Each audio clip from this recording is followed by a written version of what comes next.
In the wrestling world, the people are represented by two separate but unequally important groups.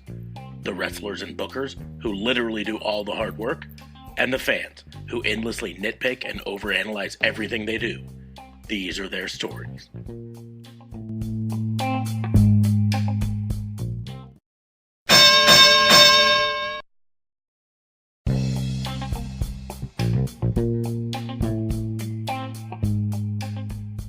Welcome to Raw and Order, the wrestling booking unit, the only wrestling podcast on the planet that isn't spending the whole episode talking about the stupid finish to Hell in a Cell. Just most of the episode. I am joined, as always, by my partner in crime fighting, Assistant District Attorney Erwin Michael Keith Fabe. DA Fabe, how you doing? What's going on, man? How are you? I'm doing well, buddy. I got up this morning, walked outside. There was an elk. No, there wasn't any elk. I'm in Nebraska.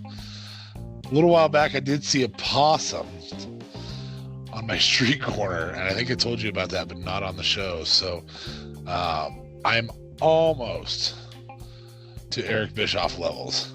Almost. Wildlife we have, just not nearly as pretty wildlife. I hit a flock of doves with my car the other day. Does that count for anything? It counts for cleanup with your car. Yeah, it didn't break my windshield. That was kind of cool. But anyways, moving forward. I, as always, am Officer Mark Smarks. On the wrestling booking unit, as always, we keep saying as always. I'm going to have to worry about that. But we investigate the air quote crimes in professional wrestling. This week was a doozy of a week. And so normally we've got about 4 major crimes, but I think we're probably going to have 3. Less number, but we've got a major one to talk about. So more content, yeah. We'll get to that one, but we're going to just start off. We're going to try to start off a little bit lighter before we get into the absolute poop storm that was Hell in a Cell. Yeah, So- I mean, I want to get to doing a little bit of positive before. Yeah. We probably have the most criminal episode we've had, with the exception of the one where we talked about back injuries. So, Well, and we said right off the bat that we wanted to keep this positive, and WWE is just making it so hard to keep this positive right now. So hard.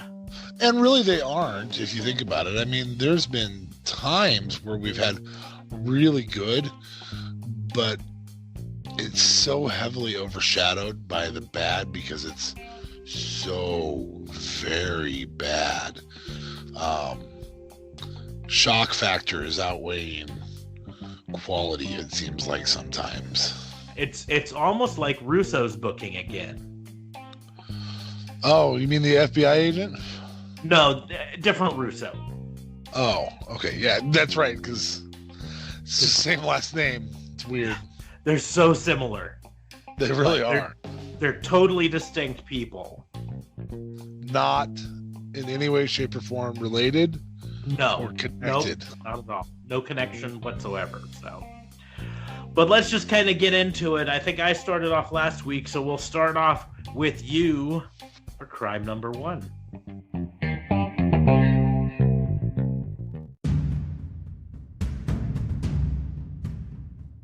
Crime number 1.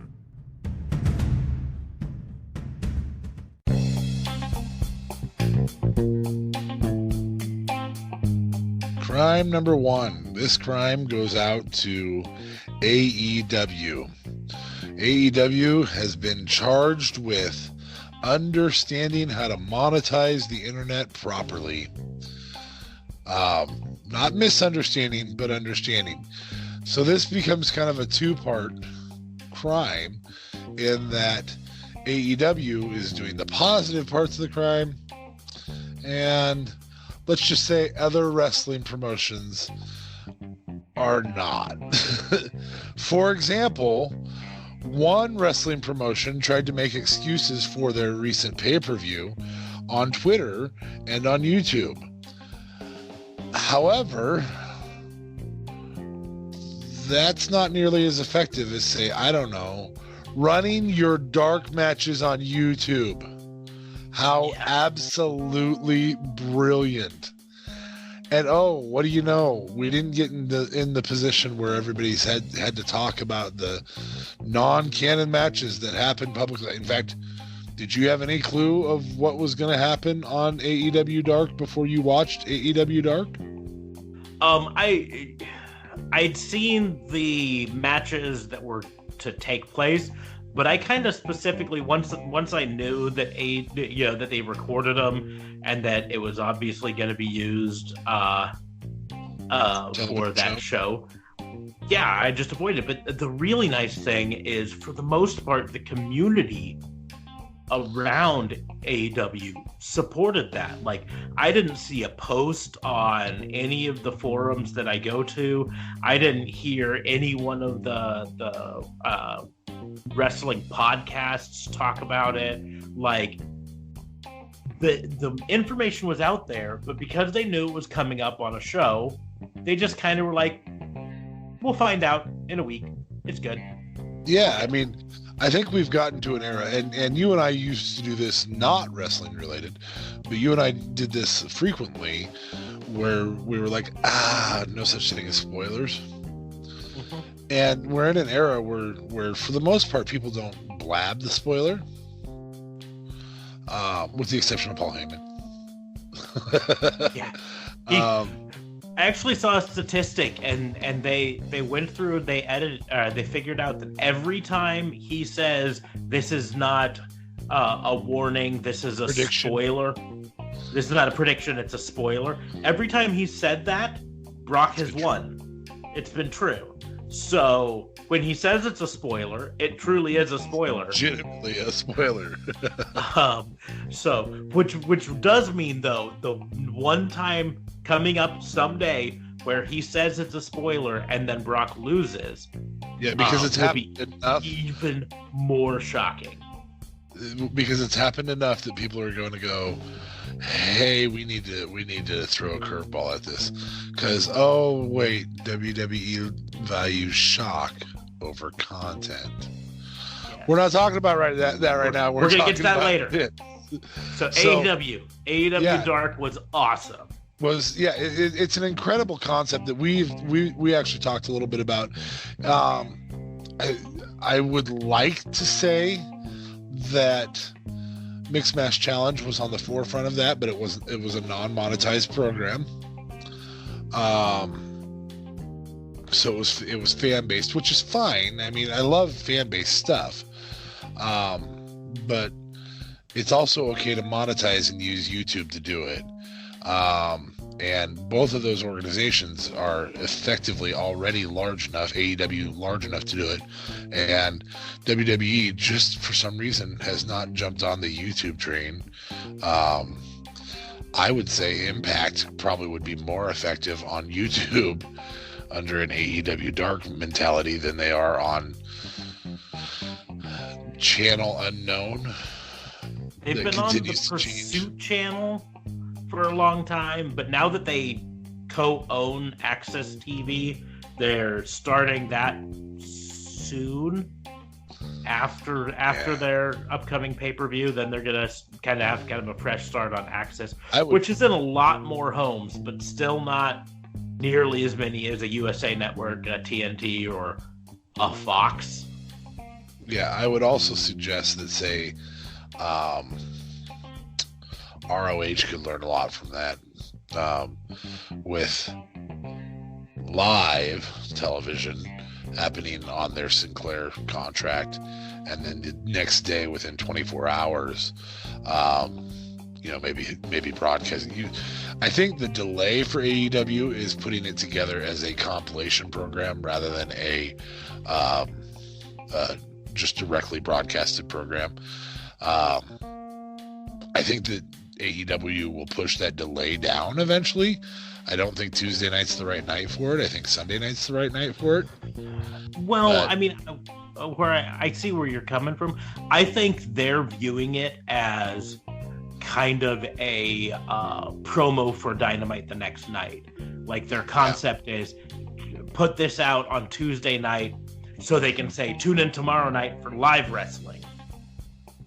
Well, and it broadcasts live, and that's cool too. They don't just upload it and it's in the Uverse, the Tubeverse. We're gonna go with Tubeverse.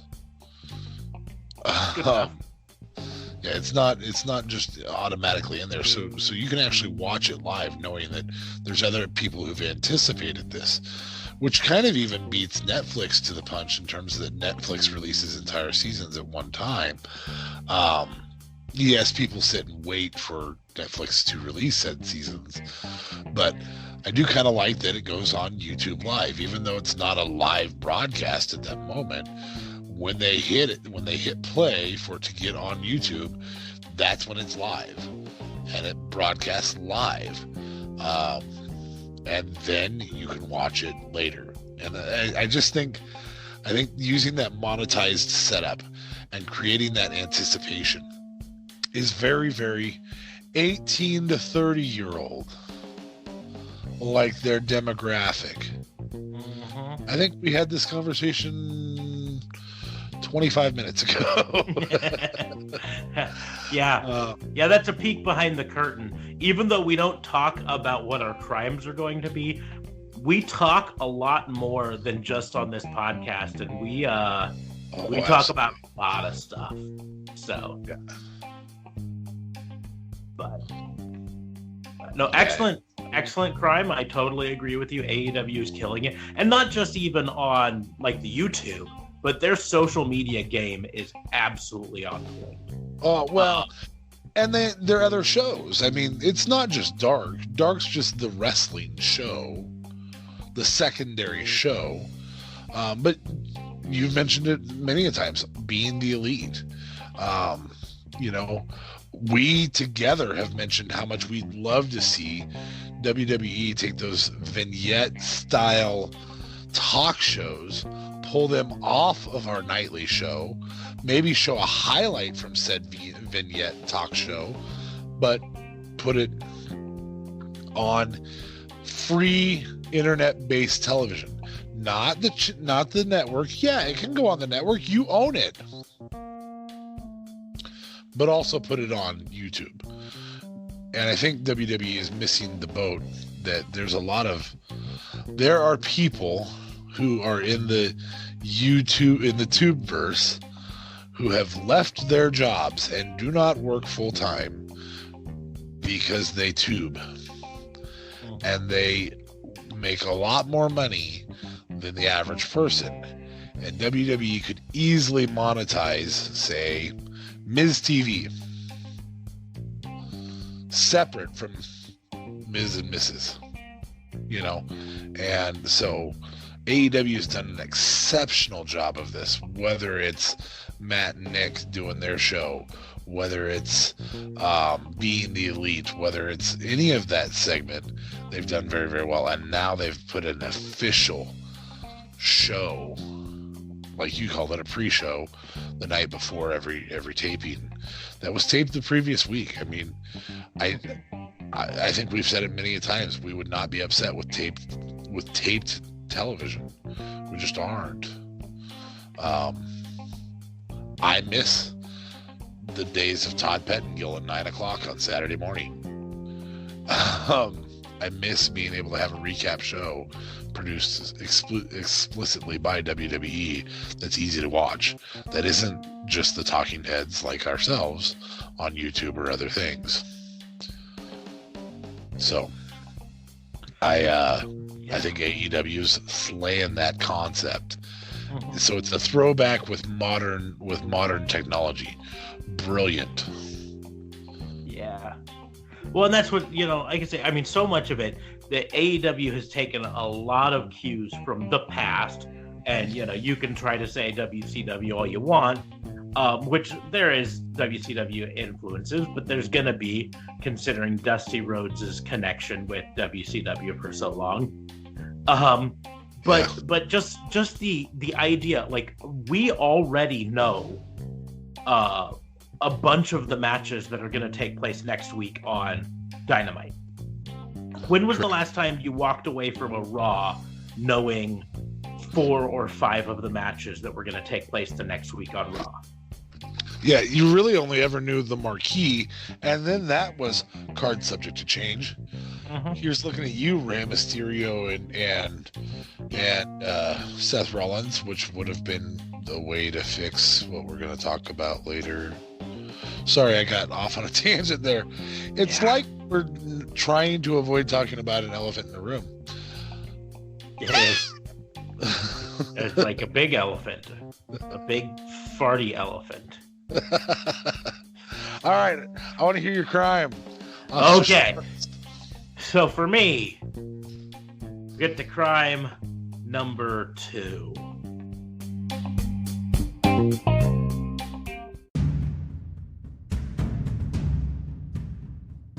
Crime number 2.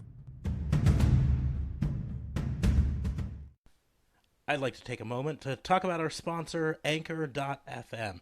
Anchor.fm is by far the easiest way to make a podcast, and I know I'm fresh at this, brand new, and couldn't be simpler.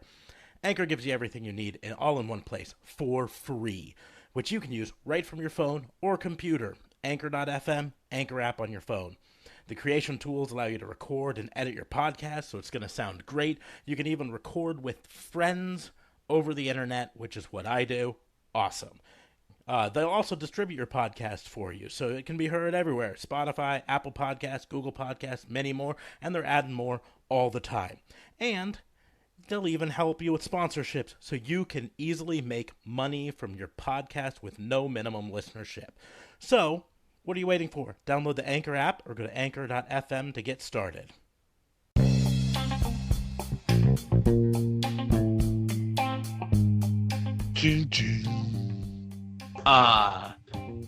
This is gonna be it's technically a commendation, but it's a crime. It's confusing. Confusing. No, I like confusing better. Confusing. It's confusing. It's when Confucius didn't know what was going on. It's confusing. It's like what was his name? From Goldmember. It's confusing. And I scored. So it's a commendation. Guy who didn't know who his father was. Yeah. It is a commendation for WWE for starting off Raw with the Lacey Evans versus Natalya match, which gave me time to go cook dinner for my wife and daughter. Because I was running late getting home from work. And you know, I turn on the TV and that's the first match. And I'm like, awesome. I can have this playing. I can cook dinner. I can check in every once in a while, see what's going on. I think I know pretty much what was happening the entire match. It's not like they haven't done it 9 times. You should have the match memorized. But this one was a last woman standing match, which meant Lacey would kick the crap out of Natalya for a while, and then Natalya would be down on the ground, and the ref would start counting. And then at 9, Natalya would miraculously spring to her feet and get back in the ring. And then they'd fight for a bit more, and then Lacey would do something, and Natalya would be down up until the ref got to 9. They didn't really, like, normally they build it. The person gets knocked down, the ref counts, and they get up to, like, 5, and the person gets back up. And then there's more fighting, and the person gets knocked down, and this time it takes them till 7 to get back up or whatever. Nope. Natty went straight to 9 the first time, and then that meant she couldn't get up before 9 any of the other times, because that would be silly. So it had to be like she's laying on the ground like an idiot up until 9, and then suddenly, somehow or another, new life springs up to her feet. But that's fine, because like I said, it gave me a chance to cook for my wife. And then I was able to come back in time to see Lacey go through the table off the side of the ramp stage, whatever you want to call it. And Natalya suddenly, after acting like she'd got the living crap kicked out of her for so long, seemed to be totally fine and was celebrating on the ramp like she hadn't just gone through hell. So, well, I mean, if she was injured, her body's being very well held together by that outfit that you oh so love. Yes, by the S&M Gimp outfit. Oh. And like I said, I've said this before, I don't want to rag on Natty because she is a very skilled wrestler, but her character is just so bland. Like what is she? I mean, you take away, the Hart family connection, she's got no character, right? Well, and you miss out on so much of it is a behavior that looks like she's trying to mimic her uncle Brett, which is great, except for one of the things that made Brett great was not just the sharpshooter, it was the precision attacks. Very Randy Orton. Randy Orton is probably the one that most resembles Brett now, with his precision attacks in individual moments. No wasted energy, and I'm going to do this attack. Stomps on a hand from Randy remind me a lot of how Brett did kicks. And so Natty misses a lot of that because you don't have a precision attack. You have, I'm trying to show that I'm like my uncle. Well, but even more than that, like Bret Hart, when he would do snap suplex, there was real pop in it. Like, he'd grab the person, put the arm over, and then just blam, the person's back. I mean, there's been one Canadian who's done it better, and apparently he's to remain nameless forever. So, yeah, and that's a shame too. It is. He won't remain nameless on this show, but I mean, we do have to pay a little homage to the fact that he did what he did, and so tonight I gotta name him. There are podcasts that I've kind of gotten into that talk about it, and they say, listen, we have to be able to separate the person, the athlete, from the person, right? So that we can appreciate what they did as an athlete while still condemning what they did as a person. Well, and this actually happens frequently in, say, the NFL. There are numerous just garbage people. Yeah, I mean, Duke the Dumpster Drosy's in the NFL. They're just not really great people, but at the end of the day, you have to. I mean, and I'm sure I'm going to piss off a juror or two, but Deion Sanders. I mean, who gives themselves the name Primetime? Those people exist, and he was as pompous and arrogant as he can get, but just not a good person. Or I don't know, say a Ray Rice, who did something really wrong. You can't discount Michael Vick, who did something really, really wrong. And yes, all of those have received in some way, shape, or form some type of not necessarily past, but of a semblance of forgiveness.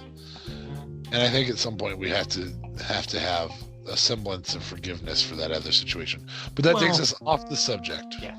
Well, and just on that, just really, I mean, O.J. Simpson is a good example of that. Yeah, very good. You can appreciate how phenomenal he was on the field and still say he was an absolute garbage human being who allegedly, I'm using that for legal reasons, I'm sure, killed his ex-wife and her boyfriend, And we have to say allegedly because we never know when we're going to film this from, I don't know, say Las Vegas.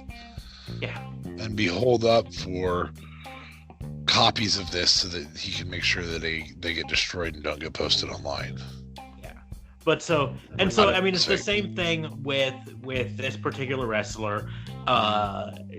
We have to, at least at some point, maybe someday we'll do a special episode where we talk about him and talk about his legacy in professional wrestling, and his legacy outside of professional wrestling, because it is almost a shame that there's going to be a generation of wrestling fans that really don't know his skill and capabilities. I think we can say the Canadian Crippler. I think we can probably say that right now.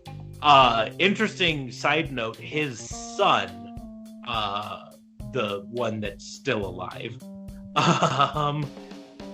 is actually interested in pursuing a wrestling career and is training right now to be a wrestler. So, it'd be interesting to me. I mean, yeah, it's going to be out there that he's his son, but do you wrestle under that name, or do you choose a different name so that you don't have the stigma of your father behind? Like, it's tough. Anyways, but and I'll say one other thing. It is interesting to me, most importantly, that this is actually being recorded inadvertently. This is being recorded on National Mental Health Awareness Day. If you see something, talk to somebody. Yes. Especially those people. And this is just our little PSA. Because there was probably signs to those who were around that. Well, and the simple fact is, I mean, both of us have gone through periods of not feeling particularly great about ourselves. And I went through a long period in high school, and most of my friends didn't realize it. Most of the people I know didn't realize it, but things got kind of dark for me.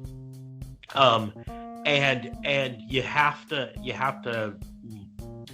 learn to spot it and learn to talk to people about it and all that. That being said, even with his situation, mental health awareness and all that stuff, that there's a certain amount of it that it was an unpredictable situation for him. Absolutely. And a lot of people might not have been able to have spotted anything because he was a powder keg. Anyway, but back to Natalya. The problem is, like, Natalya, she's very skilled, but she isn't Bret Hart skilled, and that's not a knock on her, because there's only been a handful of people in the entire history of wrestling that are Bret Hart skilled. Correct. Correct. And Bret Hart is one right now. I mean, AJ's probably the closest right now. AJ, you could argue maybe Kenny Omega in a different sort of style, but still Bret Hart skilled. I maybe I should rephrase that.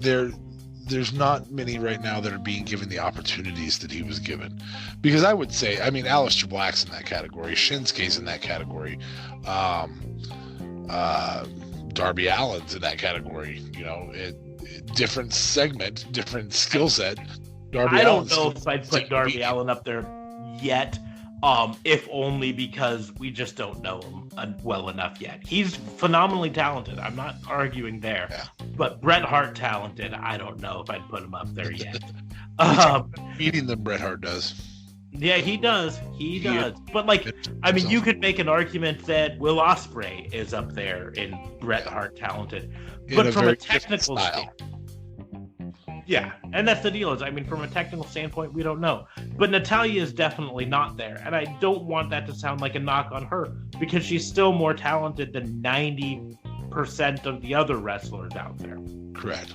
But Bret Hart was so talented that he was able to get by with a gimmick of basically just be Bret Hart. You know, whereas most people need a gimmick of something. It doesn't have to be as wild as an Undertaker and a Mankind or a Kane, where there's all this, you know, but they've got to be something. Like, you know, Hulk Hogan was a lot more talented than we give him credit for.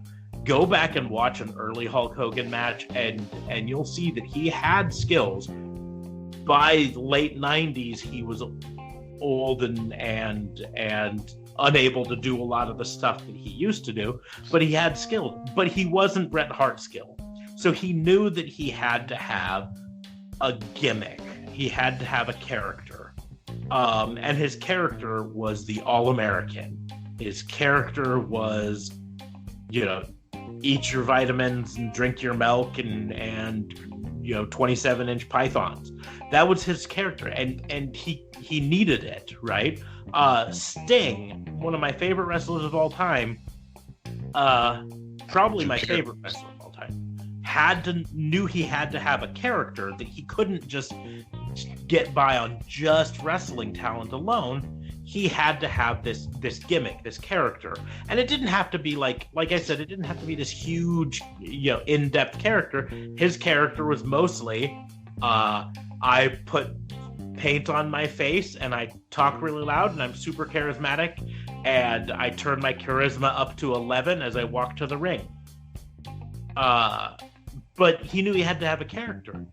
Natalya is trying to do a Bret Hart, just be Natalya, but she doesn't have the charisma and doesn't have the Bret Hart skill level to get away with it, and very few people do. Shawn Michaels had the Bret Hart skill level, and that might be part of why they didn't get along. Didn't have the Bret Hart to be Bret Hart. He had the skill level to be the best Shawn Michaels. And that does bring us to, a little bit of Fighting with My Family, a little bit of that concept from that movie.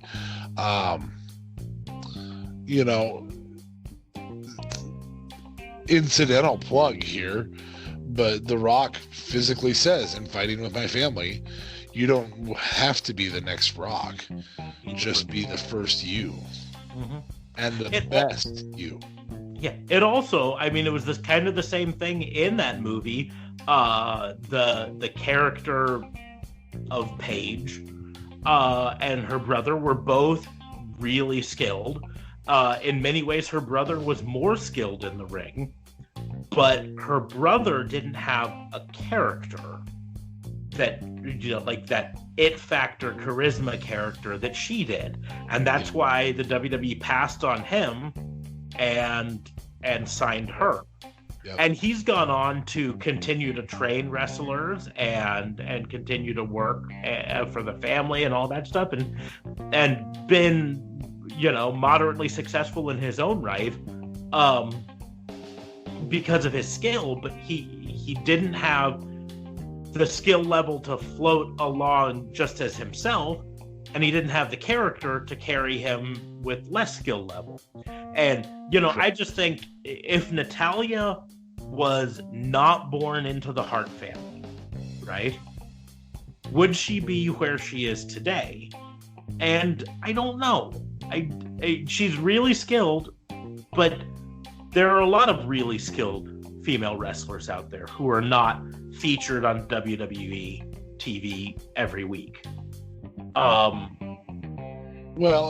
or vice versa. The other person that's in that feud, Lacey Evans, if she was all in on the character in terms of being the Southern Belle, not necessarily the Southern Belle part, but the women's, I'm a strong woman 1940s type character, then she wouldn't be blonde.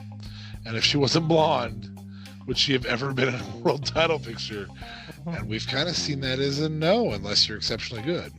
Yep. Now, supposedly, from what I've read, they've put her in this extended feud with Natalya, hoping that Natalya will help ungreen her a bit, that she'll learn a lot from this Natalya feud, and she seems to have. Her matches have progressively been better since this, so maybe it was a good idea. But what would have probably been a better idea is keeping her down in developmental for another year or two, where she could learn and go up that way. Now, she did come over in the mass pullover, right? Yeah, she was just one of those that was just pulled up suddenly, in that time. we point a lot of fingers, and we point fingers at Vince, and this is I mean literally you and I.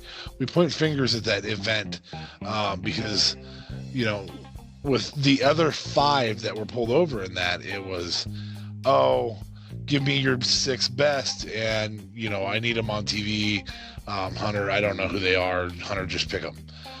And then we point fingers at Vince with the Lacey part and go, well, she looks like a world champion because, you know, tall and kind of built, kind of hot, blonde hair.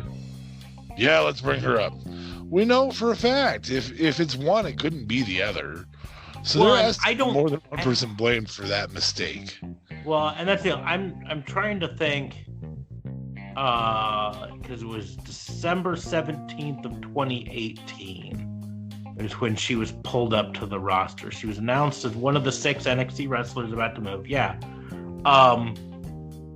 I mean, I think in reality, I think it's probably a mixture of the two in this respect. Vince said, give me 6 wrestlers, maybe not your 6 best wrestlers, but 6 top wrestlers, and Hunter or whoever was in charge of the choice, whether it was Hunter or whether it was one of the other guys in, you know, NXT, whatever, probably looked at Lacey Evans and said, Vince is going to love her. I can see that. That's what I'd be willing to bet. But anyway, but once again, she really should have stayed down in developmental a little bit longer, because there are some great female wrestlers in NXT, like a Bianca Belair. But I am certain that Bianca Belair is not ready for Raw. She is really good in NXT and does a good job there and did a great match yesterday in NXT. But she's not ready for Raw just yet. And it's probably best that they keep her down in NXT. And Lacey probably should have stayed down there as well. But, you know, I want to keep this positive and just point out that she has gotten a lot better recently, probably because of being paired up with Natalya. And that's a great thing, but it almost makes me think that Natalya should maybe start transitioning away from an on-screen role and transitioning more into a training role. I think if Natalya were down in NXT training these women, you know, their in-ring performances would be ready. Yeah, there's no way that we'd get them pulled up not ready for prime time. But she also can't necessarily train for character, which surprisingly, Bill DeMott, you know, we expected. If you'd have asked me if Bill DeMott was going to be a better character trainer or a better in-ring performer trainer, I'd have probably told you character, because him as Hugh Morris or General Hugh G. Right. Oh yeah, that's right. Whatever you want to say, his character was always good in the ring. His performance in the ring was good too. His mic skills weren't necessarily the best, but I'm starting to think the mic skills aren't necessarily something that gets taught. Well, it gets taught down there, because I know William Regal does classes on it. But the problem is, you can teach mic skills all you want, and then you start handing people scripts, and all the mic skill training goes out the window, because now they've got to learn how to read a script, which is different than mic skills. I did it for you, Rock. I did it for the people. Sorry. Which is really funny, because just an aside note for this, Rikishi and the rest of the Fatu family recently did an angle on whatever independent wrestling promotion that Jacob Fatu wrestles for right now, announcing the formation of the Samoan Dynasty, a new group of all Samoan wrestlers from the Anoa'i family. And Rikishi delivered just an absolute fire promo. Oh, yeah. So he's got the skill, which just shows how badly written that scene was. Oh. That someone as skilled as Rikishi to do it couldn't deliver it properly. Yeah, I mean, at the end of the day, this is part of the problem with scripting those. I mean, what we had in the 90s and early 2000s, we had outlined promos. Yeah, bullet points. These are what you're supposed to say. And I think this is part of what hurts the effectiveness of, say, a Lacey Evans versus Natty match, is that you have, man, we covered a lot of stuff on this one topic. It's surprising. Anyway, that you get a lot of the, not necessarily scripted stuff, but with bullet points, if both of those two were able to deliver, you'd have a lot better overall following for this, and you wouldn't want to go cook. Yeah, possibly. And, to shout out AEW, for all intents and purposes, it seems like that's kind of what they're doing with their talent there. They're giving them bullet points. These are the things that you need to make sure to cover in this promo, and go to town, and they could do it. Now they're also doing totally unscripted promos after the events, after the matches. They do a media scrum outside, much like as if it was any professional sport, where people get to ask them questions and they just have to think on their feet and answer them. Yeah. And that's part of what makes AEW feel so fresh. So maybe if they gave Natalya a little bit more freedom with her character to deliver, not just another, this is the X anniversary of my dad's passing and boo hoo hoo. Maybe she'd be able. I'm just gonna say it because you're not watching the camera. No, have you heard her voice? I've heard her voice, but I've never heard her speak her own words. I love Tyson Kidd, and my dad passed away, and I loved him too. My name's Natalya Neidhart. Hey, and I wear gimp outfits. Hey, there was a whole set of R&B singers in the 90s, female R&B singers, who got off on the fact that they had this lower raspy voice that sounded so sexy. So, I mean, she could work it if she learned how to just give her own promos, or maybe she knows how to and she's just being held back. I don't know. But either way, good job to WWE for letting Officer Smarks cook for his wife. It was delicious, is what it was. I'm trying to remember. I think Monday was pizza. I made a homemade pizza. Don't get me wrong, I didn't go like all out and make everything from scratch. But I recently found that Pillsbury sells a pre-made dough that's already made and proofed and stretched out to the right size, and you just unroll it and top it and put it in the oven. But it's dough. It's not like those other, like those Bavoli ones that are pre-cooked, which always taste like cardboard pizza bases. Yeah. This is actually a dough. You could even stretch it out more if you want. So you could make it a deep dish by putting it on a smaller dish. So that would be really, really interesting. How was it? I mean, it was good food then? Oh yeah, it was delicious. We really liked it. And okay. I absolutely loaded it up on pepperoni. I think my wife was surprised because I actually put a layer of pepperoni and then cheese and then more pepperoni on the top. So she couldn't see that there was pepperoni under the cheese until she bit in. Like, whoa, there's more pepperoni. So...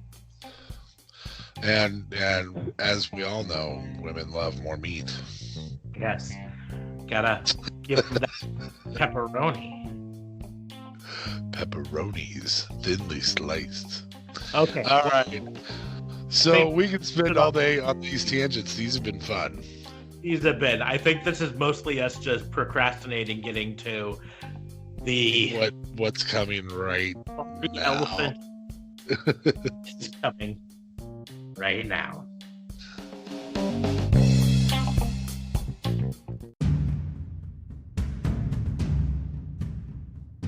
Crime number 3.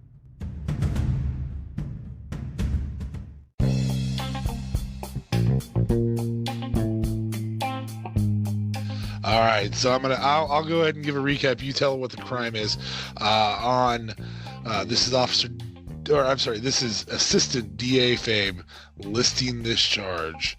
The charge is going to be related to the finale match of WWE Hell in a Cell 2019. WWE Hell in a Cell 2019's final match or main event was Seth Rollins versus The Fiend in Hell in a Cell, with the Universal title on the line. The Fiend is undefeated coming into this match 1-0. Seth Rollins is the whatever nickname you want to give a wrestler, Slayer, and holds the Universal Championship and has held it most of this year, with the exception of Brock Lesnar getting it from him at the behest of Brock Lesnar stealing the ladder match, Money at the Bank.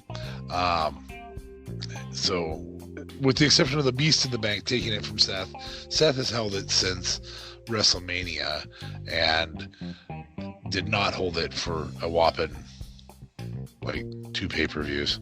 But we got into the Hell in a Cell. Everybody's got a bunch of pop on The Fiend. We all love The Fiend. We all love the character. Best character development we've had in years.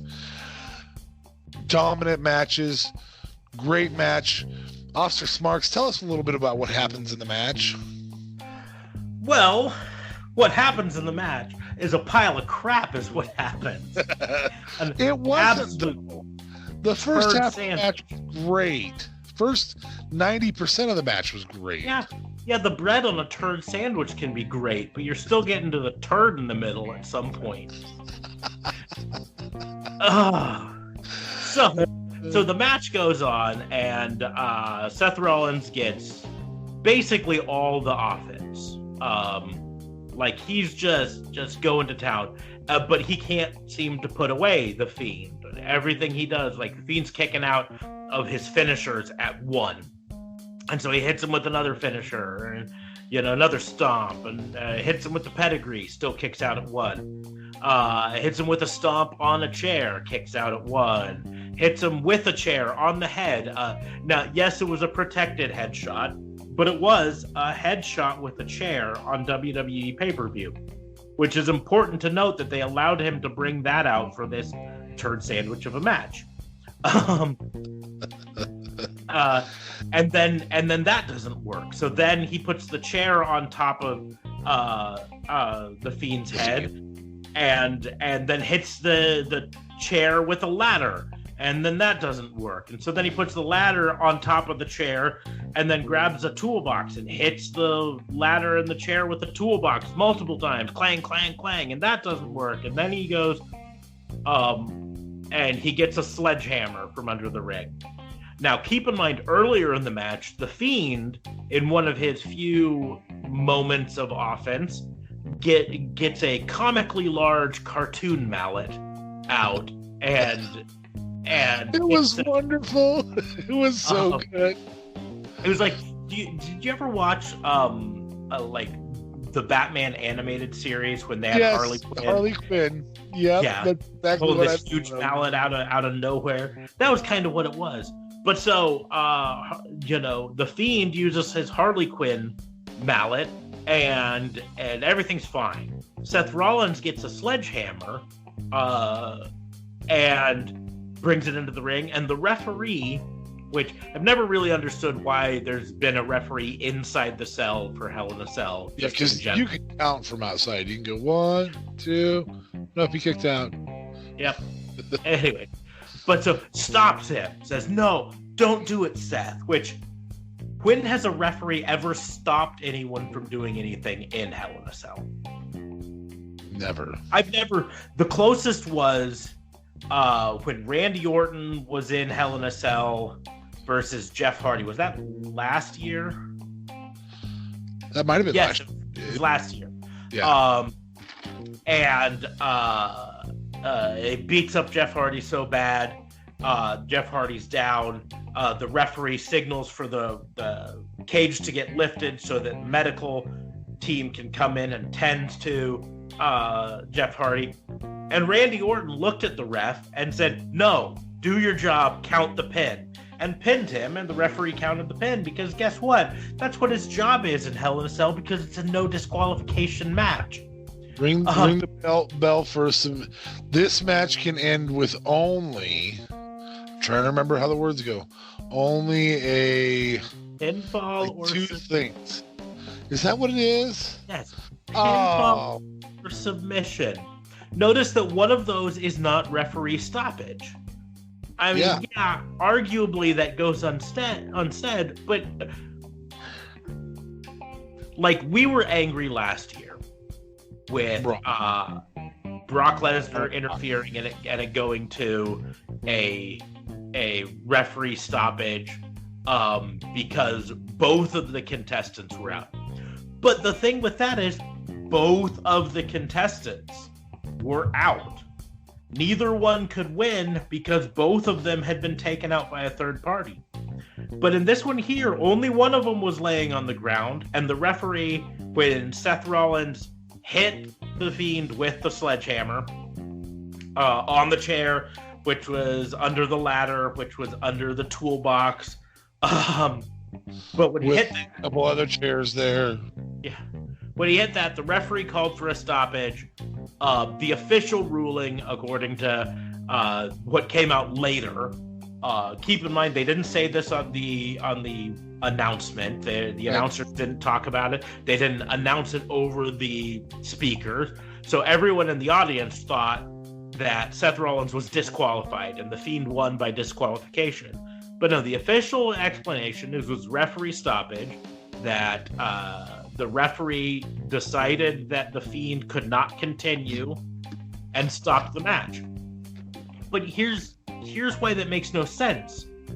In probably the most famous scene ever in a Hell in a Cell match, after Mick Foley was thrown off the top, he had a tooth sticking out of his nose, and through a table, and the medical team came out and were taking him to the back and all of this stuff.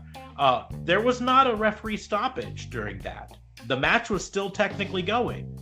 And then Mick Foley shrugged off all the medical assistants and made his way back to the ring and continued the fight, only to get chokeslammed through the top of it again. And guess what?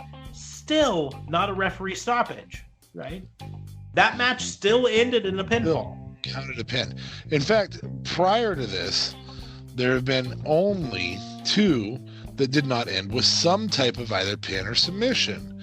Last year's were both contestants were out, and the very first one where the Undertaker wasn't even available for the match because Kane came and took him to hell. In the very first Hell in a Cell match. So that's the only times that there haven't been some type of completion to said match. It's also the only Hell in a Cell we've ever had that I can think of, with the exception of the first one, where something just absolutely off the wall did not happen during the match for the athletes to perform. Yeah. There wasn't a Rikishi off the top. There wasn't even somebody climbing off to the edge and jumping off that or anything like that. I don't even remember not slingshot, whatever it is that they do when they grab their knees and pull them forward or flip them up into the steel. I would suggest Becky and Sasha did a better job of using the ring as a weapon. Oh, it was by far a better Hell in a Cell. In fact, in reality, that match could have taken place not inside a cell. There was nothing in that match that needed the cell.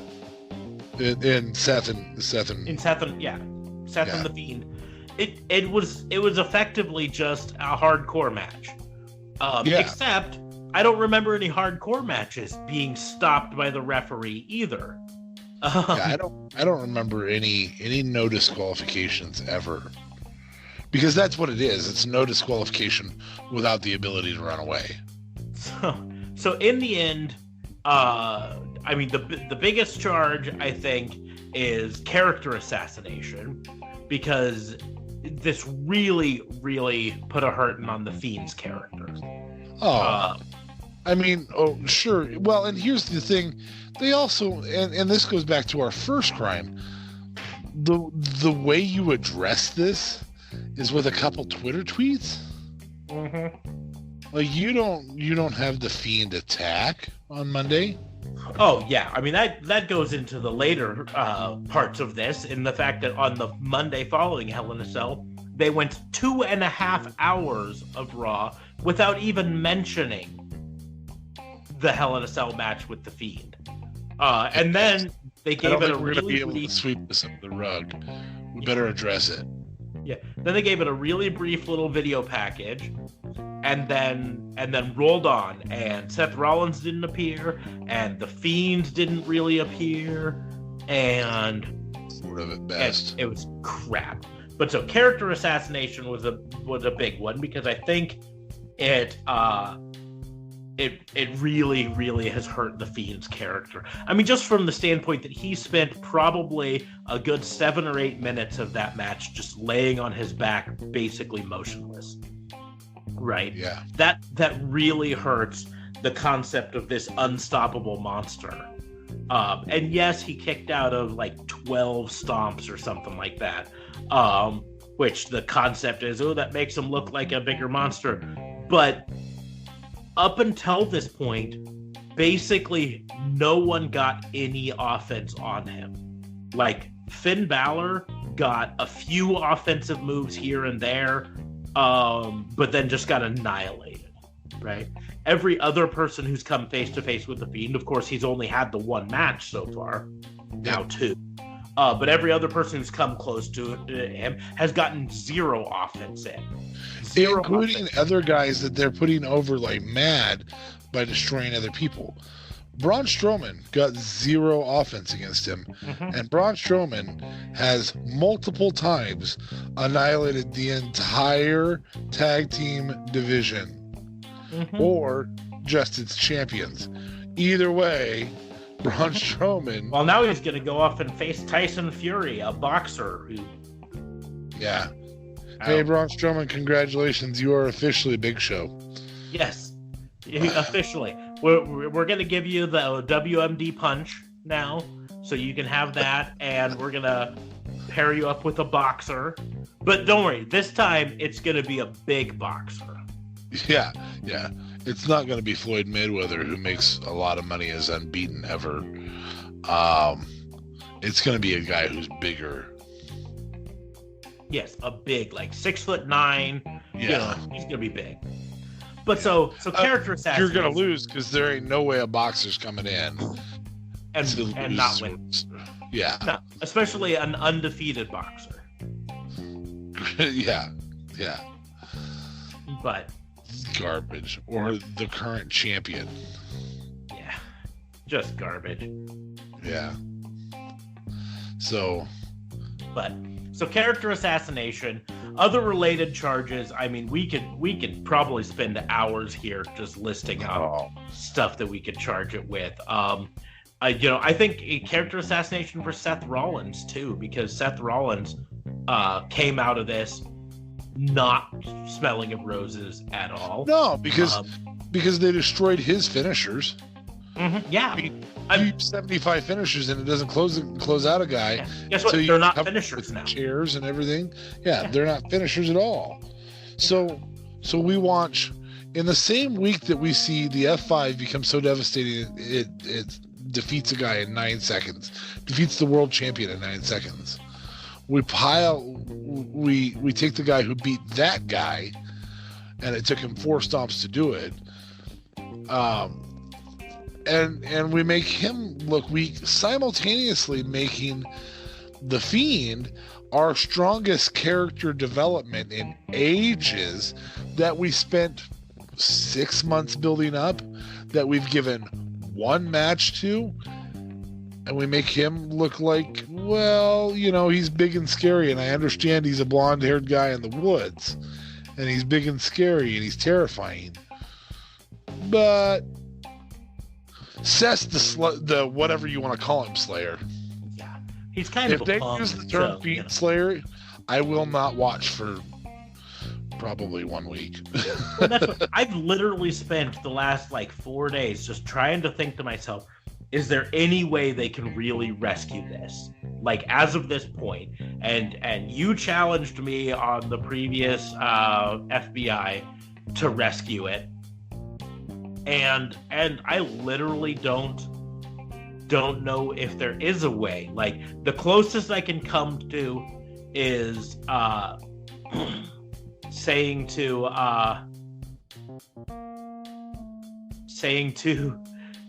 have Seth Rollins come out and say, this isn't the way I wanted to win, I'm relinquishing the title. Maybe helps, but I don't think so. I just don't know if there's any way they can rescue that match at all. At best, I mean, maybe you can go with a fine for the referee. You could definitely do something to rescue the Fiend, where he's upset because that was, he was preparing his final offense when he was resting or whatever it was. There are things you can do, but I don't know if the benefit to the Fiend. The benefit to the fact that the Fiend has not had very many matches is you can build to a I'm upset I didn't get to finish this match. But I mean, really, this all stems from not realizing that I'm booking a character the character, not Bray Wyatt, but the character of the Fiend, who has had 1 match, and you're booking him for the Universal Championship. That's where this stems from. You didn't have to do it. Yeah, you literally could have him say, we're going to have Seth be like, I'm going to go into Hell in a Cell and defend my Universal Championship against Bray Wyatt. And then all of a sudden, out of nowhere, we're really glad that you're our friend. And that pops up and he goes, what's a championship? No, we're friends here. Yeah. We're just going to go play. I just want to be friends. I just want to be your friend and play with you. See you in hell. Mm-hmm. And then suddenly it's not a title match. Then Seth can lose. Yeah. You can have Seth lose. You can have Seth lose the title. Twice they had the chance to have Seth lose the title before that. Yeah. You have all these opportunities. You could even have Seth say, hey, I'll meet you at Hell in a Cell, but dude, you've had 1 match. You don't deserve a world title shot just yet. Yeah, which again adds a little bit of value to being the world champion. Yeah. Yeah. But I'll fight you in Hell in a Cell, but this won't be for the title, man.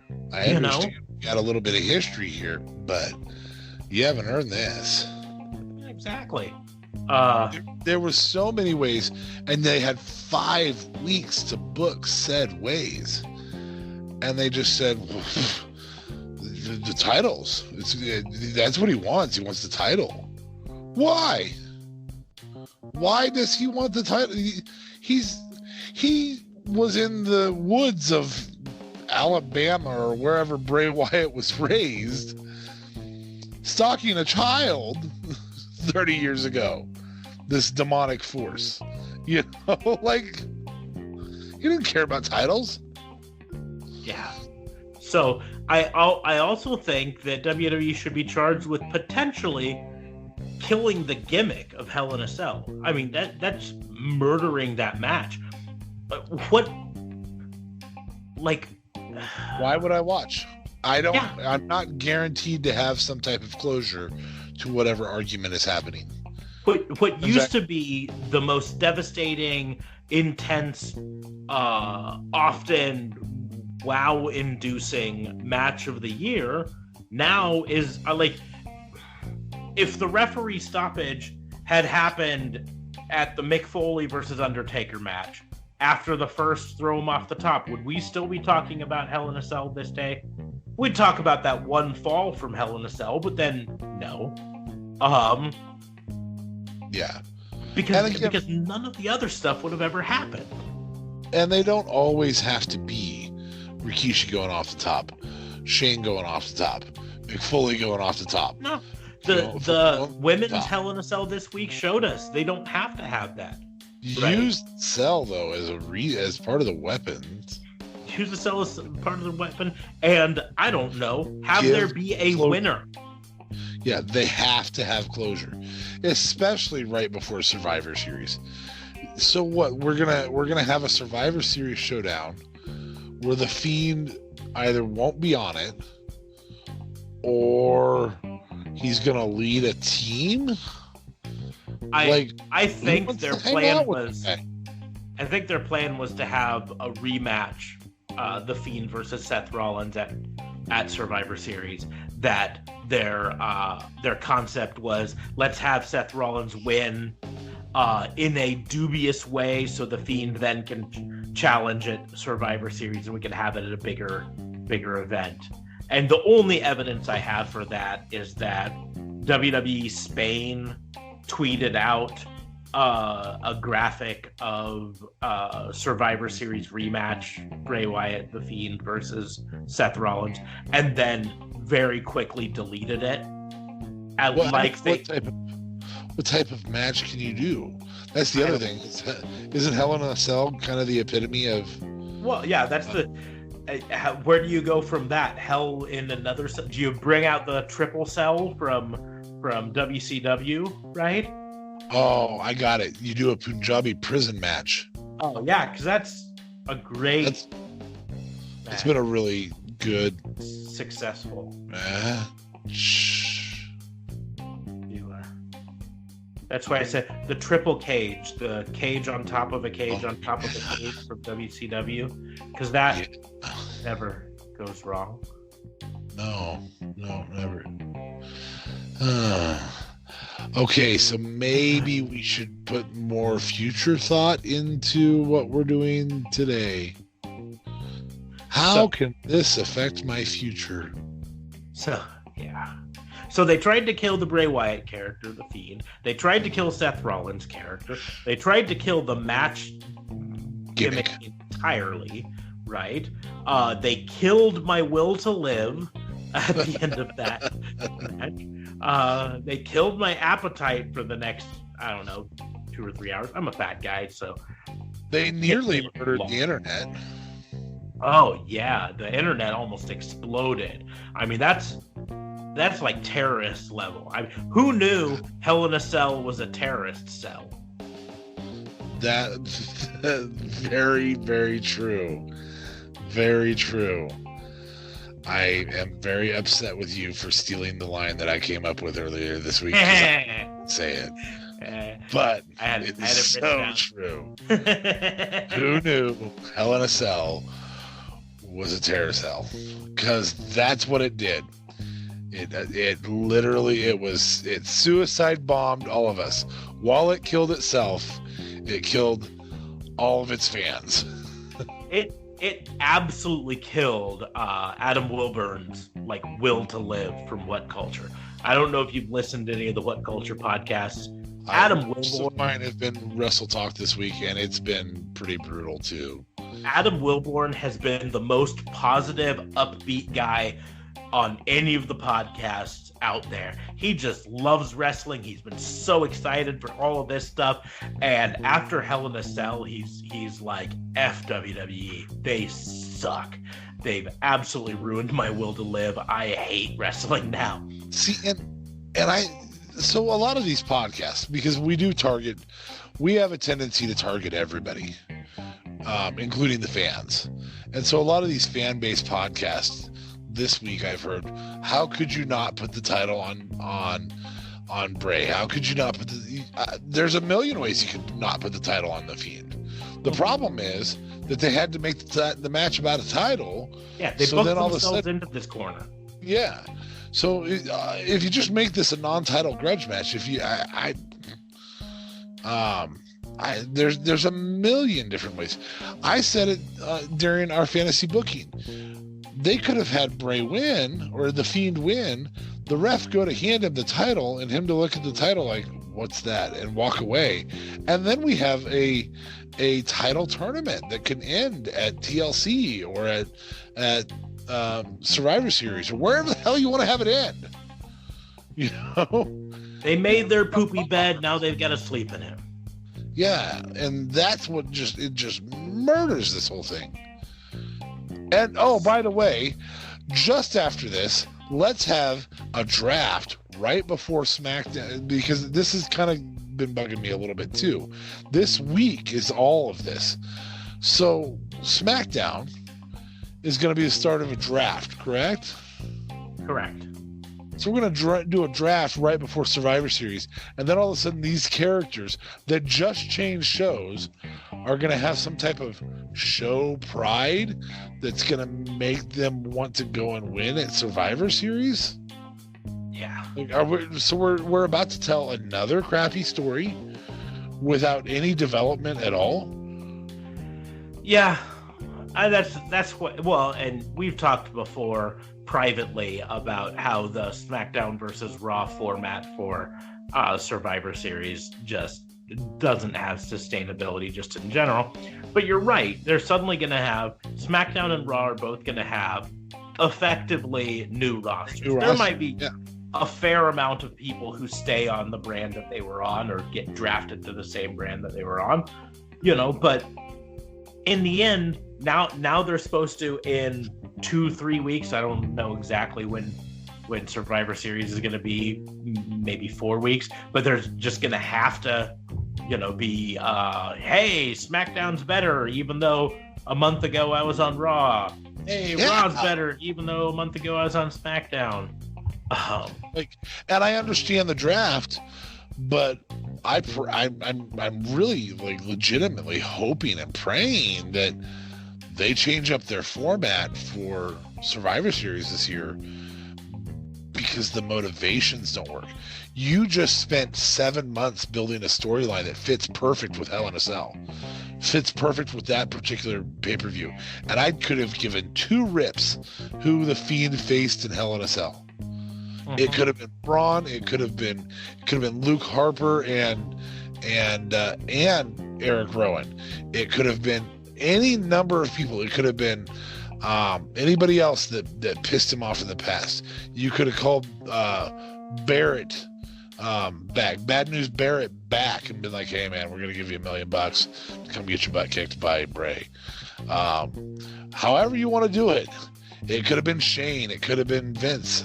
Any number of people that you could have put in that match, and the 6-month build continues to build even more, and people continue to get excited about the Fiend, and they did it what I see as the only way that you can do it wrong, and that's Bray losing.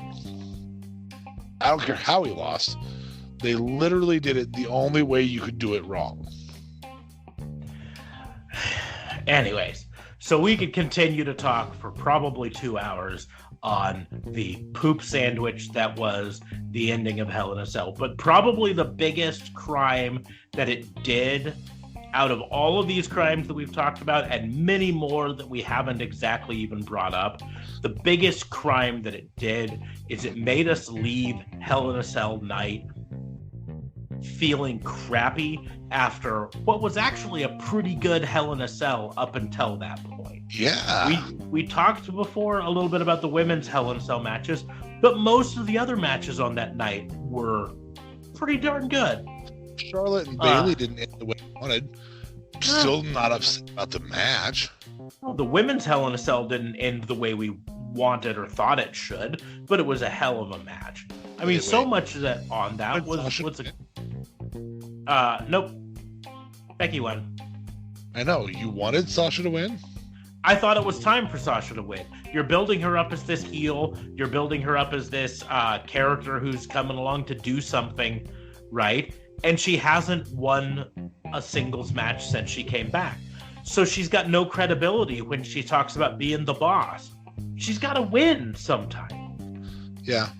Yeah, and it sets up for, you take the belt off of Becky, so it sets up for at the draft she can go to SmackDown and be on the SmackDown roster and not have any worry about, now she's got to relinquish a belt, or what do we do with the Raw Championship belt, or whatever.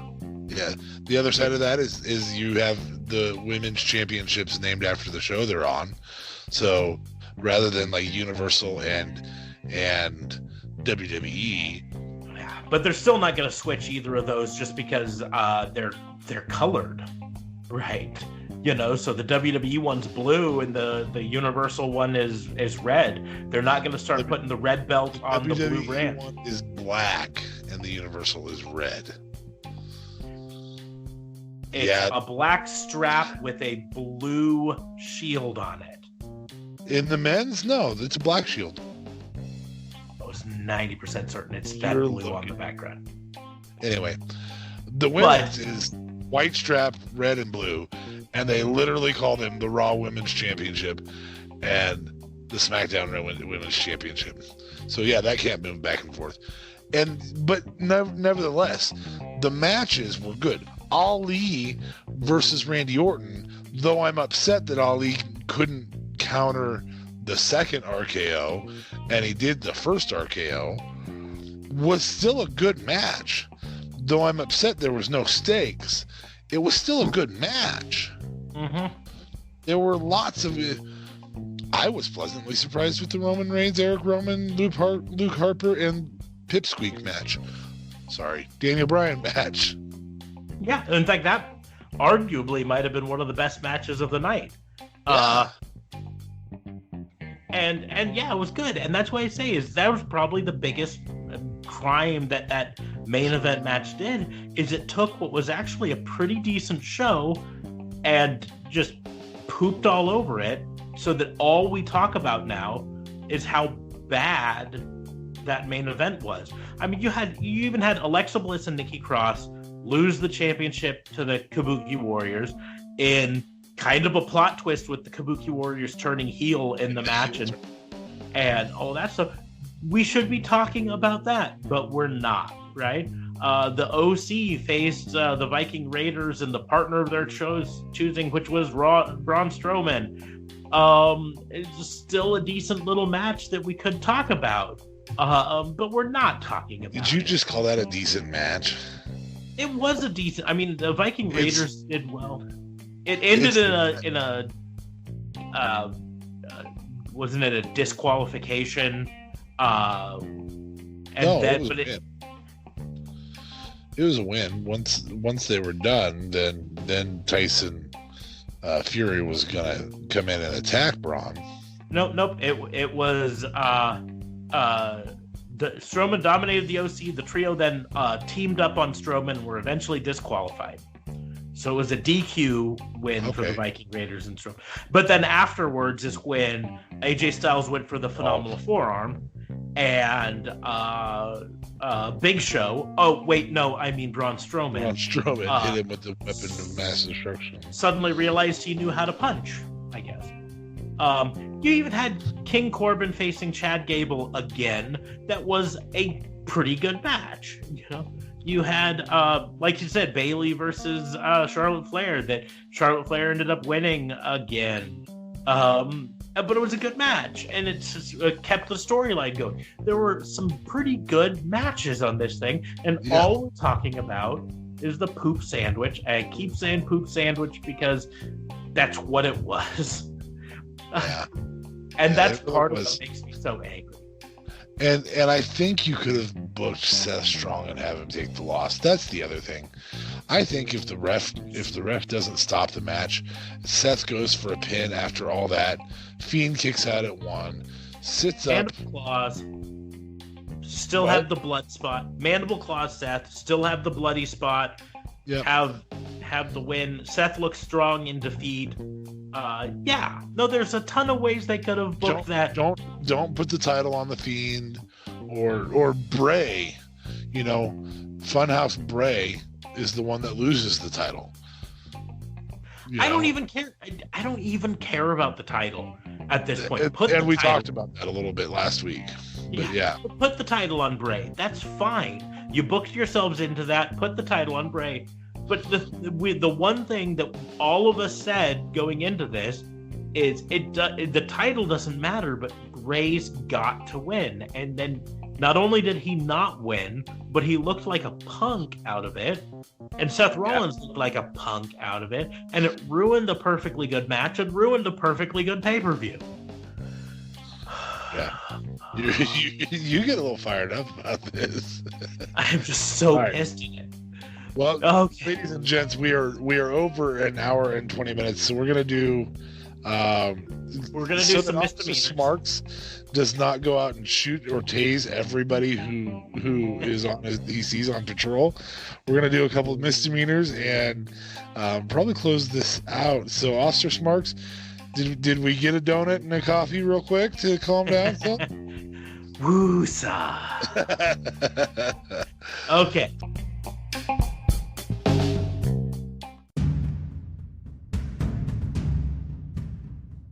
Misdemeanors and miscellaneous.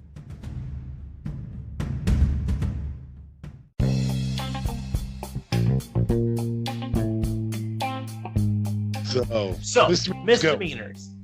AEW and NXT are getting charged with absolutely killing it again this week, almost making me forget about Hell in a Cell. Almost. Darby Allin is going to be charged with. Trying to kill himself. I don't know. Yeah, like Attempted self-mutilation, attempted suicide, and being awesome in doing it. Along with the AEW overall being awesome. But go on. Yeah. AEW, I mean, the Young Bucks took a loss against Private Party, which is what they should have done. It's perfect. It sets Private Party up to look like absolute stars. Beating the number one seed in the tournament right off the bat. You had Chris Jericho debuting the name for the group, which was awesome. Darby Allin and Jimmy Havoc, which you talked about, which was awesome. The women's tag match that Britt Baker and Riho versus Emi Sakura and Bea Priestley was really good. Plus, it also helped both the storyline of Britt Baker versus Bea Priestley, but also set up the fact that next week, reportedly, we are going to have Britt Baker face off against Riho for the women's championship. Hey, So, sounds a little bit like some fantasy booking we did recently.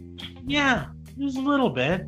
So, John Moxley versus Shawn Spears probably was in some ways it was a great match, but it was probably about the low point of the evening for AEW, just because it didn't have enough time to really shine.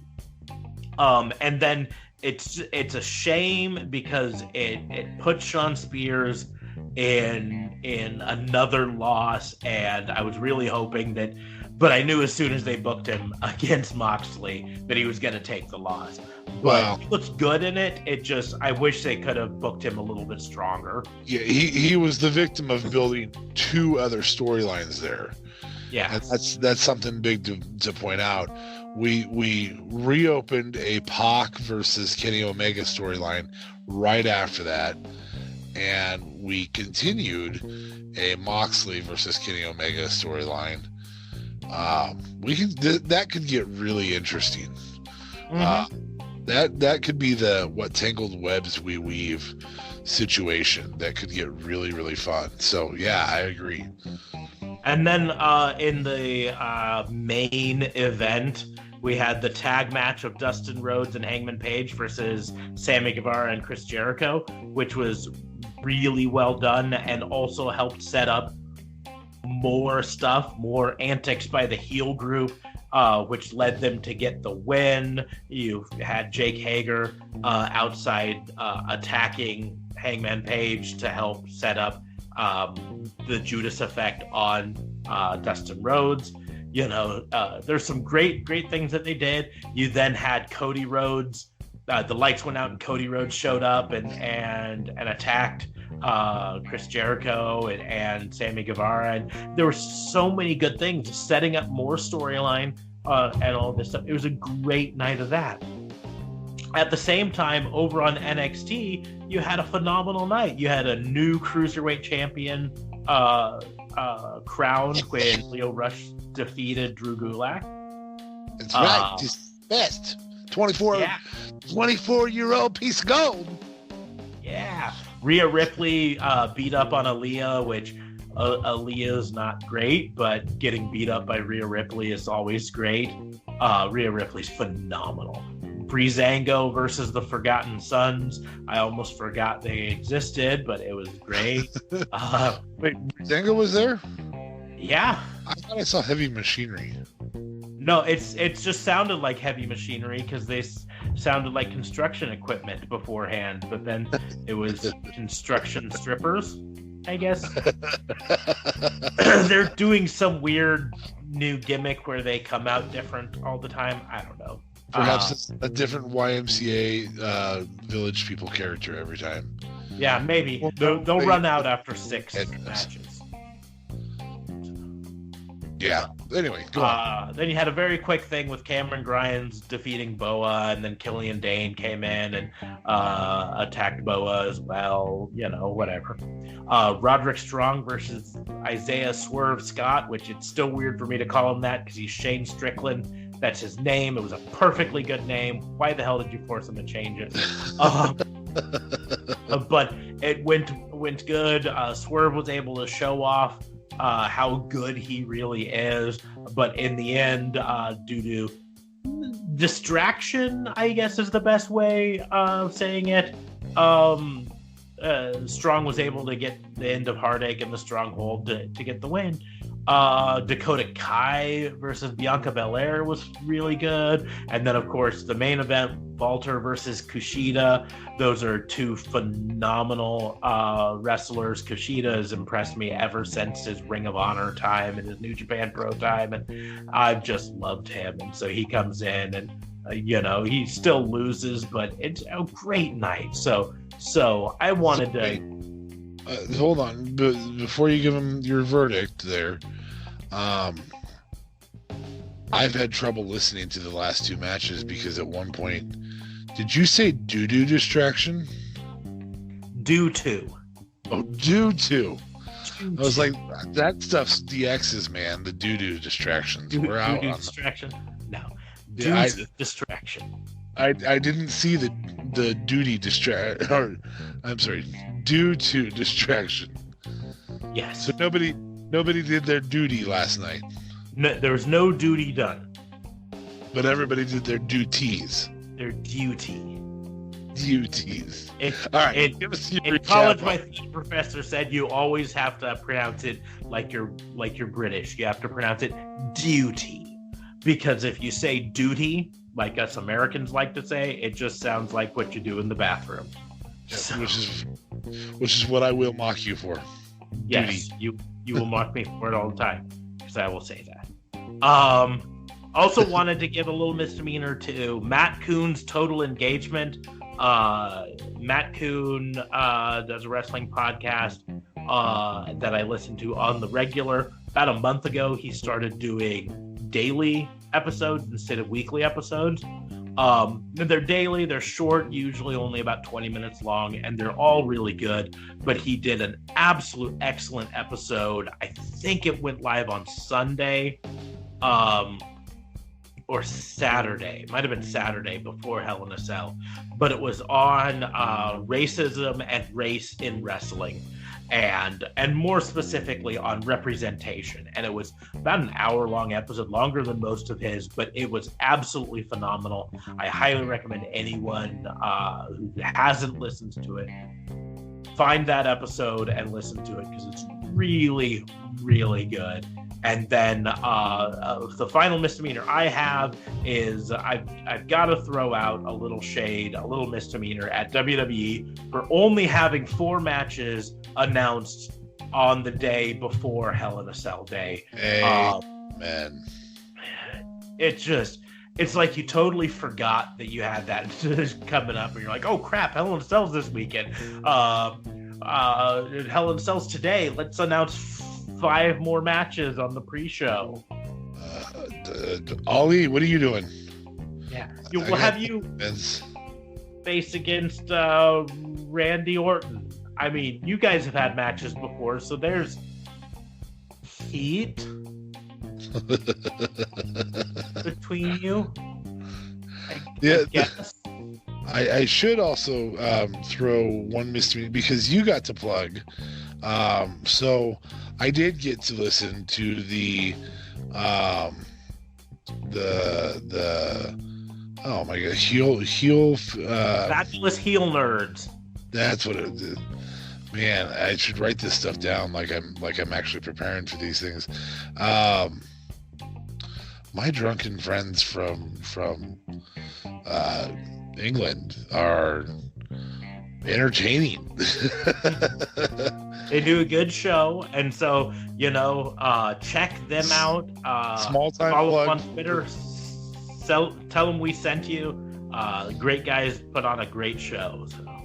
Yeah, we're trying to pick up 1 a week of these smaller guys to plug, which means you really have to listen to like 10 a week to get one that you're willing to plug. Yeah. So thank you for finding that one this week. That was a really very, very good podcast. It's a throwback podcast, which I actually like those more than the current podcast. I use the current podcast to get fired up.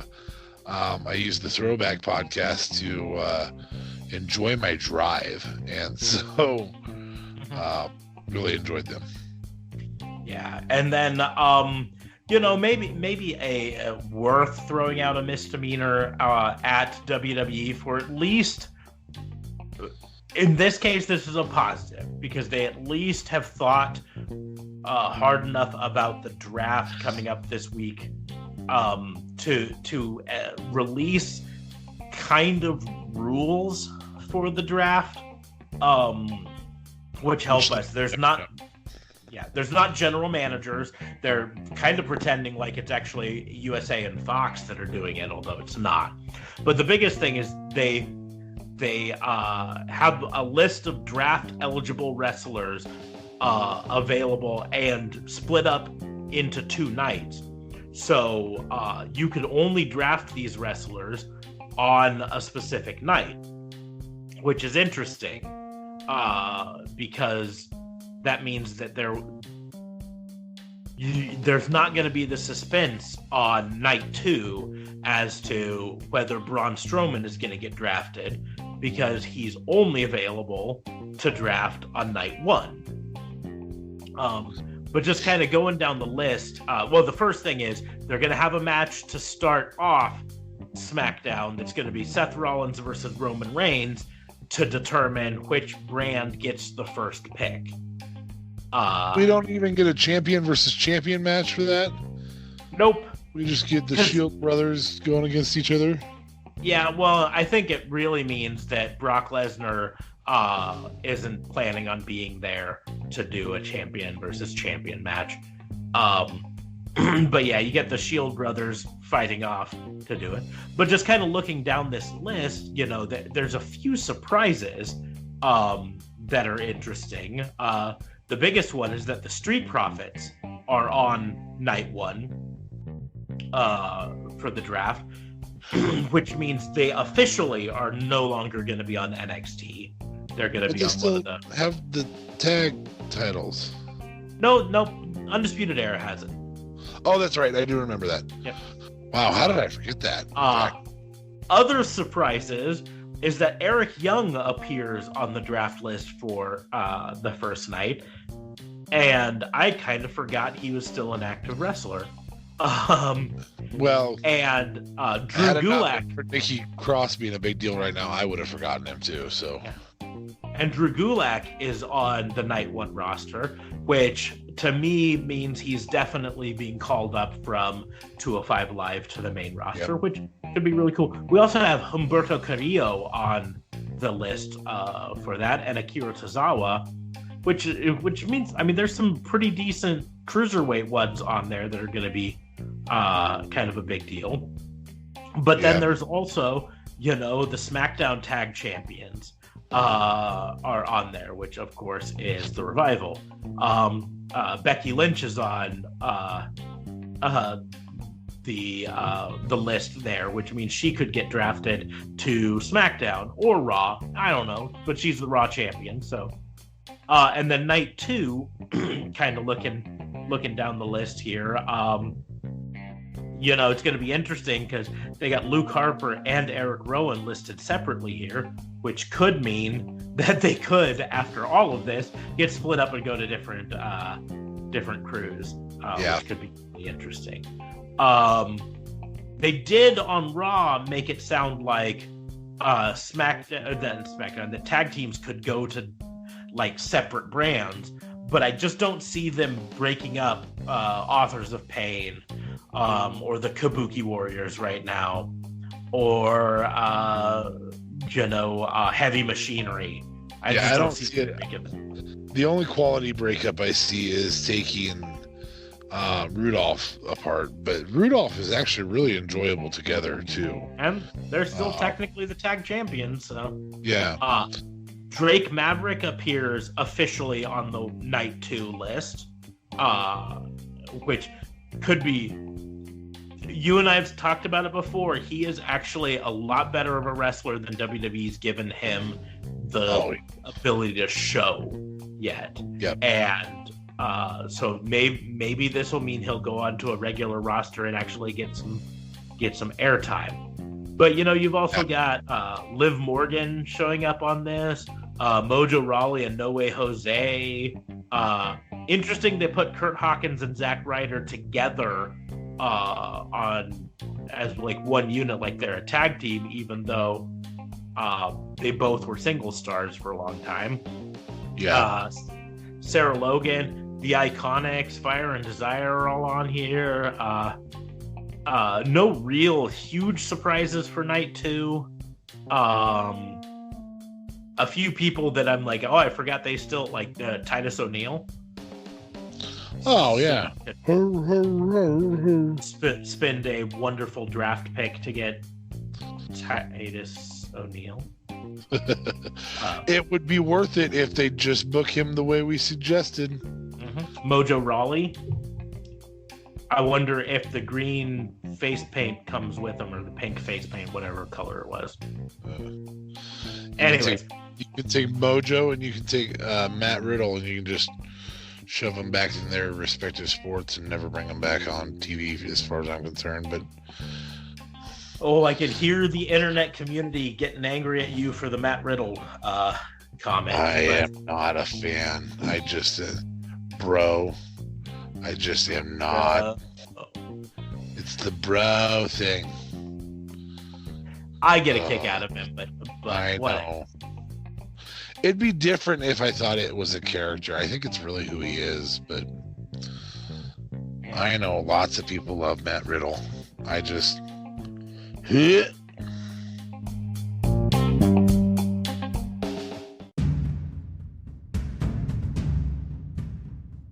Special charges.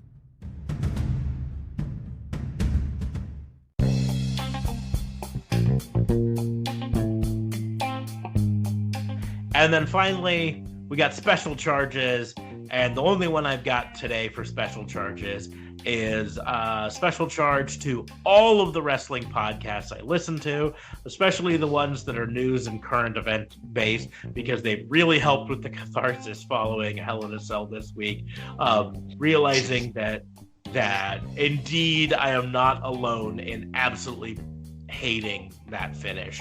And I feel a little bit better. I feel sorry for Wilborn because his innocence is gone. and he has been absolutely ruined. Although it'll be exciting to see him start to experiment and find out that AEW is so much better.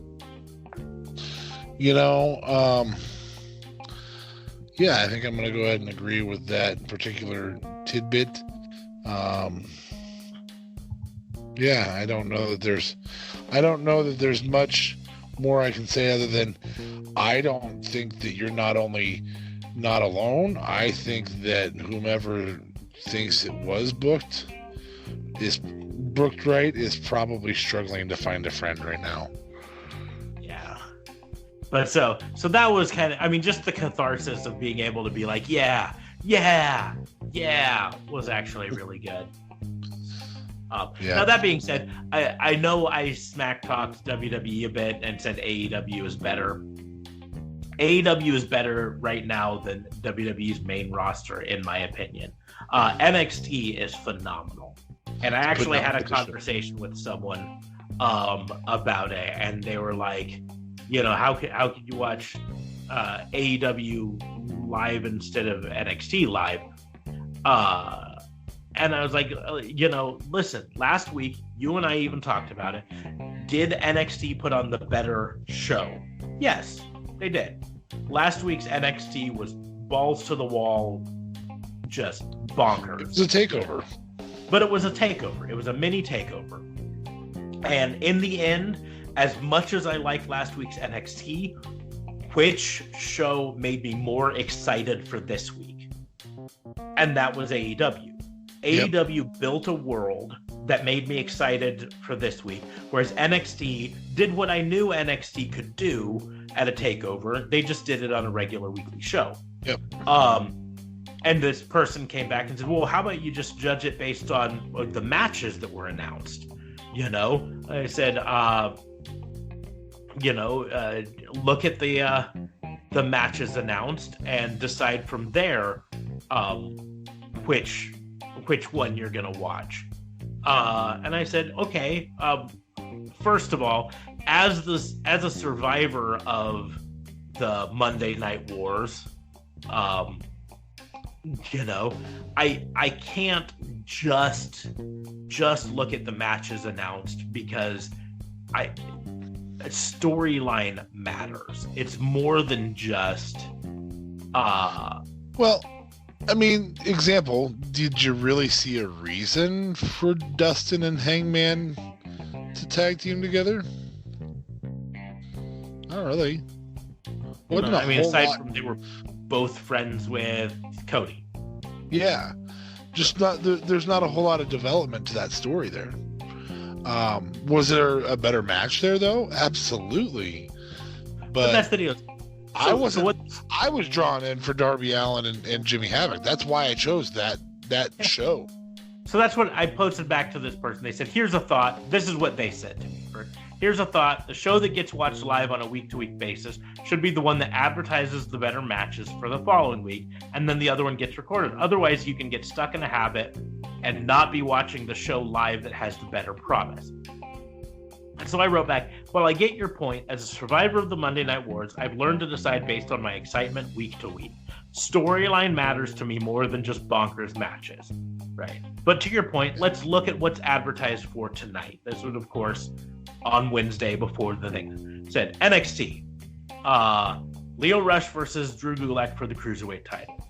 Non-title match of Roderick Strong versus Isaiah Swerve Scott and Walter versus Kushida. That was all they had advertised as of that point, right? AEW. Jericho and Sammy Guevara versus Dustin Rhodes and Hangman Page. Jimmy Havoc versus Darby Allin in a number one contender match for the AEW World Champion. The Young Bucks versus Private Party in the AEW Tag Team Tournament, Part 1. Jon Moxley versus Shawn Spears. Bea Priestley and Emi Sakura versus Riho and Dr. Britt Baker. To me, even if you use that, look at the matches that were advertised. AEW wins that handily. Yeah. AEW wins that with the first two you mentioned by themselves. Mm-hmm.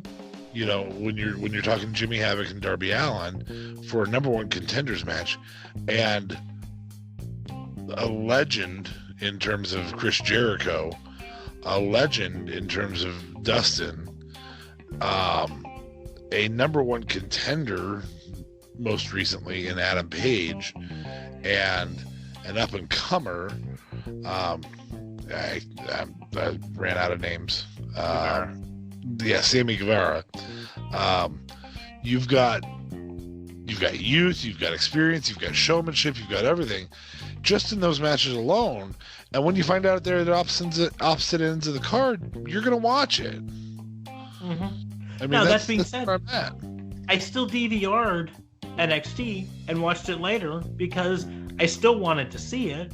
Yeah. There's no loser in this. It's just one of them, unfortunately, has to be watched live versus the other one recorded. And as of right now, AEW is putting on the more exciting storylines. Yes. Like what storylines came out of NXT this week really building? Well, you have Dream building to a rematch with Roderick Strong. Should be a good rematch. I want to watch it. Yeah. Well, we've seen it, You've got building towards Adam Cole versus Ciampa for the belt. I'm excited for that. I want to watch it, but they're not going to probably do that until a takeover or until they get really desperate to try to beat AEW in the ratings. That might happen. The Rhea Ripley versus Shayna Baszler. Yeah. Setting up a title match there. But AEW set up probably a good 8 to 10 solid storylines going forward with their thing. So I'm definitely more excited to see what AEW is going to bring. Now, come to me 3 months down the road, when both have gotten on their feet a little bit more. The new washes off. Yeah, and the new washes off. Who knows? Maybe it'll be the other way. Or maybe AEW will have cemented themselves as my number one. Who knows? But right now, it's phenomenally entertaining to watch AEW. The show is just getting better and better each week. Production-wise, they're learning leaps and bounds. Even just audio balancing is getting better each week. And of course, I can't entirely distance myself from the wonderful, just absolute, soul cleansing feeling when I hear Tony Schiavone calling a match on TV. It makes my soul happy. He had a couple goofy statements though this week that were really, really goofy. He's done goofy statements for a generation. Decades and decades and decades. I mean, Sorry. let's be honest. It's become a cliche of the fact that he introduced almost every Nitro as potentially the biggest Nitro in the history of wrestling. The most important show in. They can't all be the most important show, Tony. But at the same point, Tony Schiavone puts this butt in this seat. That's all I can say. Yep. Yeah, and that's true. That's true. Because you're not a good old JR fan. I don't hate him, but he didn't put my butt in the seat. But once I heard, long before AEW had a product showing on TV, before they even had their first pay-per-view, you and I had the conversation of who we thought our dream team would be for calling these matches. And it didn't matter what we did. Tony Schiavone was always on my dream team of calling matches. And he does phenomenal, and I'm so happy for it.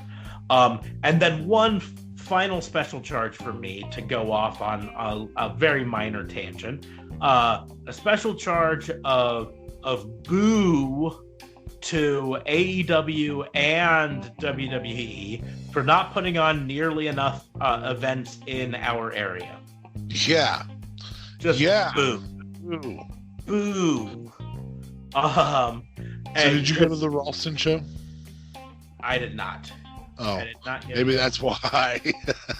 I didn't get but I would go to more. I mean, there have been a lot of financial holdbacks for me, but like AEW, their tickets start at $20. If they were to put on a Dynamite from the CenturyLink Center, I think is what it's called now. Pinnacle Bank Arena. Pinnacle Bank Arena in Lincoln. You know, either one of those, I could go to and I could do it. But as of right now, the closest that AEW has announced to be is, I think, Texas. I mean, I guess technically they had Chicago for All Out, which is not super far, but still, that's quite a drive. Well, it's across Iowa. Not a fun drive. So they just need to get to Vegas, because they perform at Vegas a lot, and you can fly to Vegas from just about anywhere in this state pretty cheap. Yeah. It's still negates the whole $20 ticket price. Does. Yeah, it does. And so now, don't get me wrong. I understand we can't expect to get a major pay-per-view here in central Nebraska, right? No, but we're not going to get that. CenturyLink Center and the Pinnacle Bank Arena are both plenty big for a SmackDown or a Dynamite taping. Maybe not a SmackDown now that they're on Fox. Maybe they're going to try to only hit bigger arenas now for SmackDown. But CenturyLink's big enough for that, though. I mean, it's huge. CenturyLink holds, 22,000? Something like that. Yeah. Heck, Memorial Stadium. Do a major outdoor pay-per-view. Do SummerSlam at Memorial Stadium. How badass would that be? What does that seat? Like 90,000? Everybody would die. It's so hot here in the summer. Okay, fine. Not SummerSlam. Die. Royal Rumble. The wrestlers would die. It's so cold here in the winter. What's a good medium? What was last month's pay-per-view? Hell in a Cell. No, before that. Oh. That's SummerSlam? No. Maybe Elimination Chamber. Do an outdoor Elimination Chamber in Memorial Stadium. That's about the right time. You've got April and June, or April, May, and June at best, and probably not April. Like, you got May and June. But that place seats like 90,000. You could do a WrestleMania there. There's other logistics to an event like WrestleMania. You also have to have the outside the facilities aspect. And no, Lincoln, Nebraska will not do a WrestleMania. But you could do the one right after WrestleMania. Think about how much money that would bring to this economy. Hey, we're getting off onto a tangent, and we are at nearly 2 hours. So. Yes.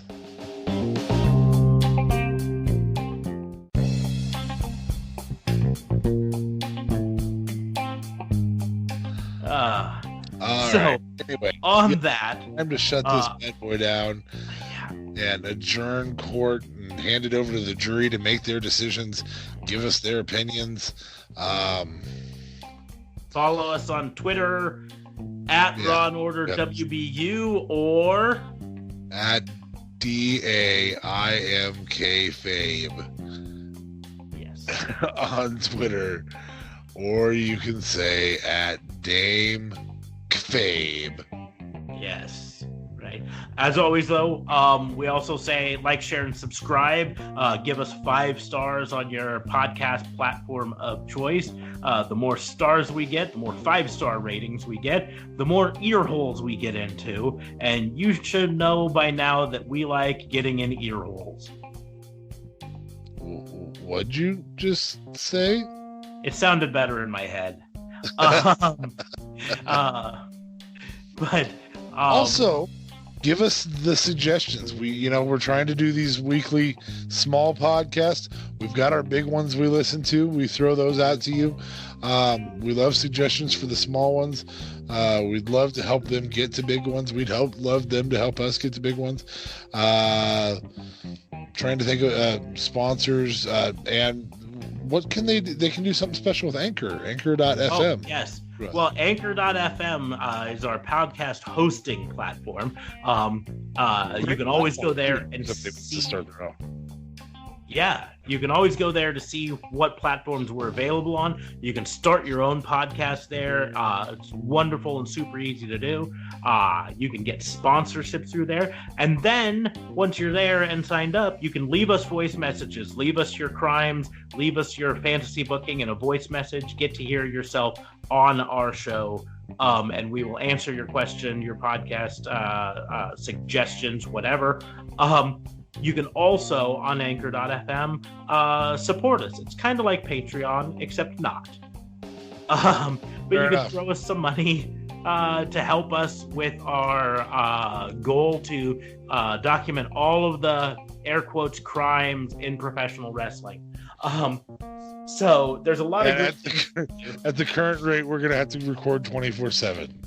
Yes, we're gonna start live streaming this nonstop. We're gonna get like you remember was it Scream 4?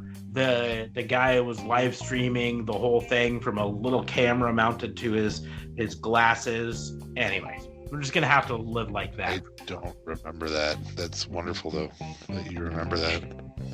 But as always, though, like, share, subscribe, tweet at us your crimes, tweet at us your fantasy bookings, or even better, leave us a voice note on Anchor.fm. But as of now, I think case is going to be closed on these wrestling crimes. Court is adjourned, and case on Hell in a Cell 2019 won't be closed for a very, very long time. Yeah. But today's court is adjourned. We'll take a brief recess until next time.